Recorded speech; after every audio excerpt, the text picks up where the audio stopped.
একবার একজন বিদেশি পথিক দারুণ ঝড়-জলের রাতে গোপালদের গ্রামে এসে আটকে পড়েছিল। এত বৃষ্টি, এত বিদ্যুৎ চমকাচ্ছিল যে সে খুবই ভয় পেয়ে গেছিল। একটা আস্তানা না হলে সেই রাতটা তার পক্ষে কাটানো খুবই মুশকিল।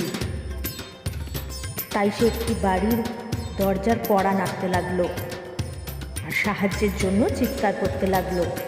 বলা বাহুল্য, এই বাড়িতেই ছিল স্বয়ং গোপালের। গোপাল চিৎকার করে বলল, কে হে, এত রাত্রে কড়া নাড়ানাড়ি করছো?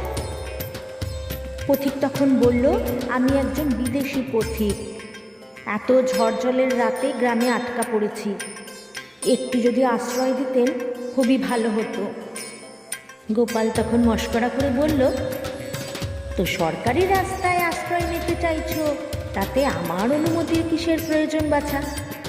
তুমি যতক্ষণ ইচ্ছায় রাস্তায় আশ্রয় নাও না কেন, কোনো অসুবিধে নেই। এই বলে খুব হাসতে লাগলো।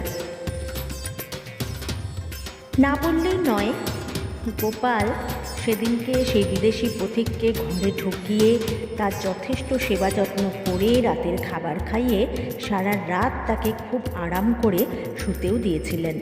পরের দিন সকালে সেই বিদেশি পথিক তাকে ধন্যবাদ জানিয়ে তার গন্তব্যস্থলে পৌঁছে যান।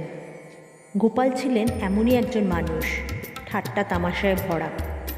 গল্পটি পড়ে আমরা এটাই বুঝতে পারলাম যে গোপাল হয়তো সেদিন খুব নিষ্ঠুরতার পরিচয় দিয়েছিল, আখেরে সেটা নয়।